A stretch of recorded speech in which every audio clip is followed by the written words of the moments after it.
In the heart of the 11th century, Europe was a patchwork of warring kingdoms, yet a common threat would soon unite them. The advance of Islam in the East loomed large, stirring fear and religious fervor across the continent. Jerusalem, the holiest city for Christians, had long been under Muslim control. However, new Seljuk Turkish expansion threatened Christian pilgrims and Byzantine territories, sparking alarm bells in the west. The Byzantine emperor, Alexios I Komnenos, facing increasing pressure from the Seljuks, appealed to the Pope for military assistance. His plea would ignite a firestorm that reshaped centuries. In 1995, Pope Urban II convened the Council of Clermont. He delivered a powerful sermon, painting a vivid picture of Christian suffering and calling for a holy war to reclaim Jerusalem. His rallying cry, "Do us volt! God wills it," resonated deeply. Thousands, from nobles to peasants, pledged to join the crusade, sewing red crosses onto their tunics as a symbol of their commitment. Before the official armies, a largely untrained and ill-equipped People's Crusade, led by Peter the Hermit, set off. Their journey was marked by chaos, famine, and violent outbreaks against Jewish communities. This ill-fated People's Crusade met a brutal end in Anatolia, almost completely annihilated by the Seljuk Turks. It served as a grim prelude to the more organized military campaigns.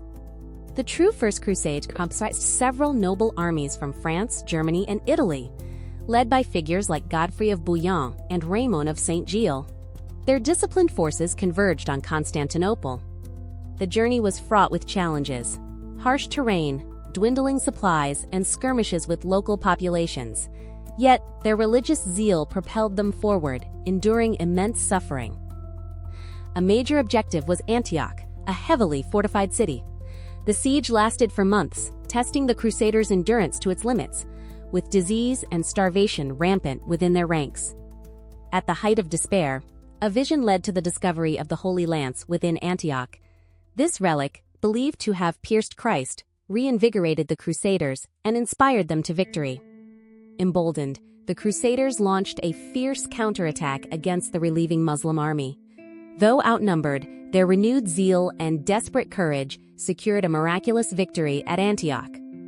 After Antioch, the Crusaders marched south, their ultimate goal firmly in sight: Jerusalem. The landscape grew increasingly familiar to the biblical accounts they held so dear. In June 1099, after years of relentless campaigning, the Crusaders finally arrived at the gates of Jerusalem. The sight of the holy city filled them with a mixture of awe and fierce determination. The siege of Jerusalem was brutal.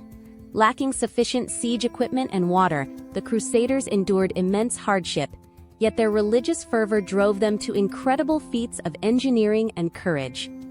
On July 15, 1099, after weeks of relentless assault, the Crusaders breached Jerusalem's walls. What followed was a horrific massacre, as thousands of the city's inhabitants were slaughtered. With Jerusalem captured, the Crusaders established the Latin Kingdom of Jerusalem and other Crusader states. Godfrey of Bouillon was offered the crown but refused, taking the title Advocate of the Holy Sepulchre.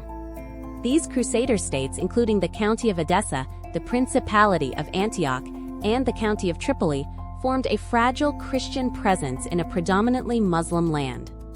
Life in Outremer, the lands beyond the sea, was challenging. Crusaders adapted to local customs, built formidable castles, and tried to maintain their fragile foothold against constant Muslim threat. To defend the Crusader states, powerful religious military orders emerged: the Knights Templar and the Knights Hospitaller. These warrior monks became the most skilled and dedicated fighters. Decades later, the tide began to turn. Ahmad ad-Din Zengi, a powerful Muslim ruler, initiated a counter-crusade. His capture of Edessa in 1144 shocked Europe and sparked the Second Crusade. Led by King Louis VII of France and Emperor Conrad III of Germany, the Second Crusade aimed to recover Edessa. However, it was plagued by disunity, strategic blunders, and a disastrous siege of Damascus. The siege of Damascus proved to be a catastrophic failure. Poor coordination between the European and local Crusader forces, coupled with a resolute Muslim defense, led to a humiliating retreat. From the ashes of Muslim disunity, a formidable leader emerged: Saladin. He unified Egypt and Syria, forging a powerful empire poised to challenge the Crusader states directly. In 1187, Saladin inflicted a decisive defeat upon the Crusader army at the Battle of Hattin. This catastrophic loss left Jerusalem vulnerable and shattered Crusader power. Following Hattin, Saladin marched on Jerusalem. In a stark contrast to the First Crusade, he offered lenient terms, and the city surrendered without a major massacre, returning to Muslim hands. The fall of Jerusalem sent shockwaves through Europe. News of the Holy City's recapture galvanized Christian leaders, leading to the call for the greatest crusade yet, the Third Crusade. The Third Crusade attracted three of Europe's most powerful monarchs: Emperor Frederick Barbarossa, King Philip II of France, and Richard I of England, known as the Lionheart.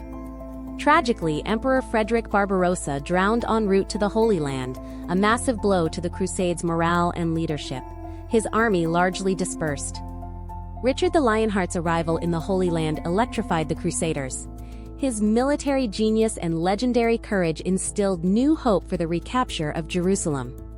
The combined Crusader forces laid siege to Acre, a vital port city. The siege was long and brutal, marked by fierce feeding, disease, and the constant presence of Saladin's relieving army.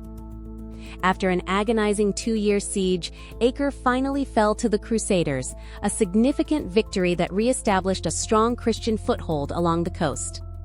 Richard achieved another decisive victory at Arsuf, expertly maneuvering his heavily armored knights to break Saladin's light cavalry.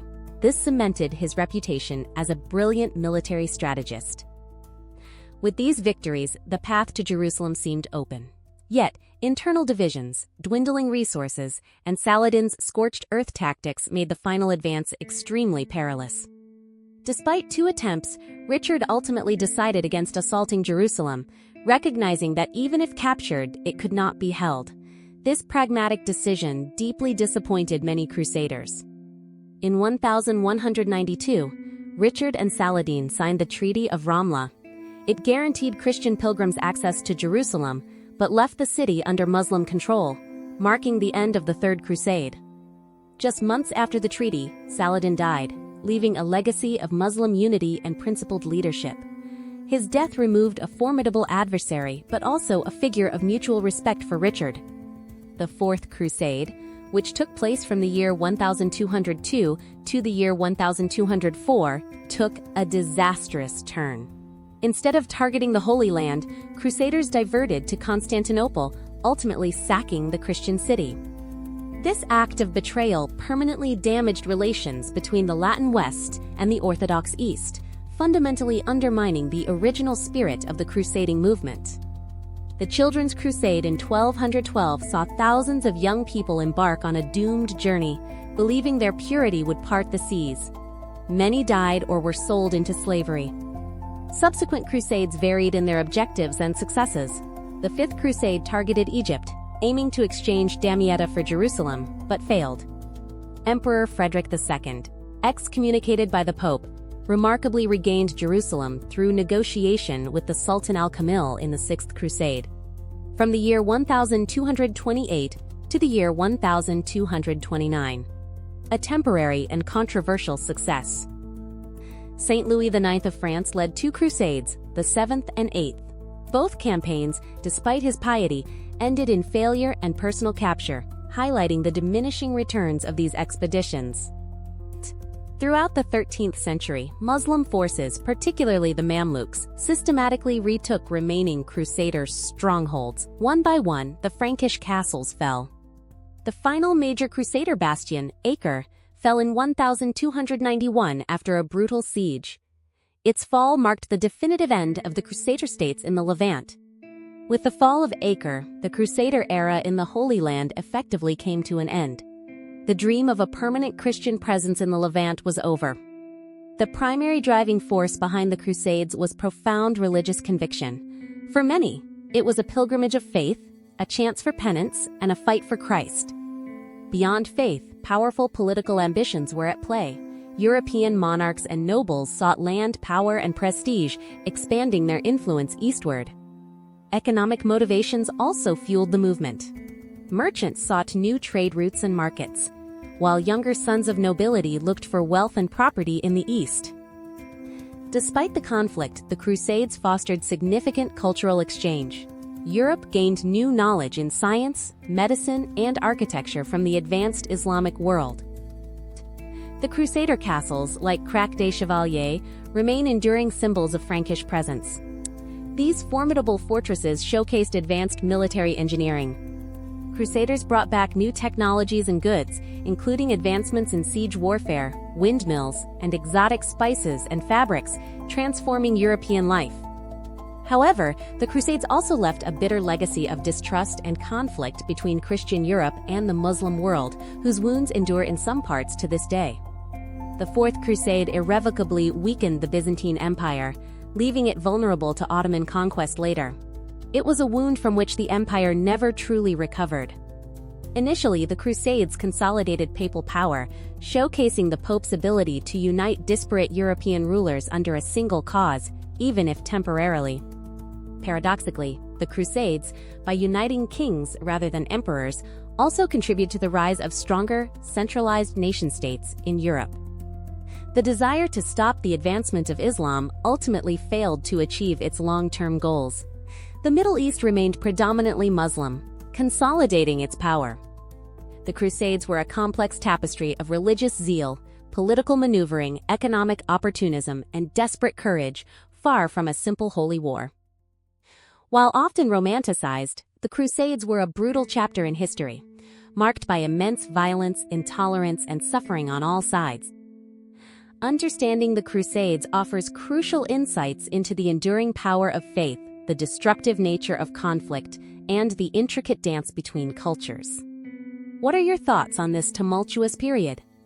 Share your insights and interpretations in the comments below. Don't forget to like and subscribe for more historical deep dives.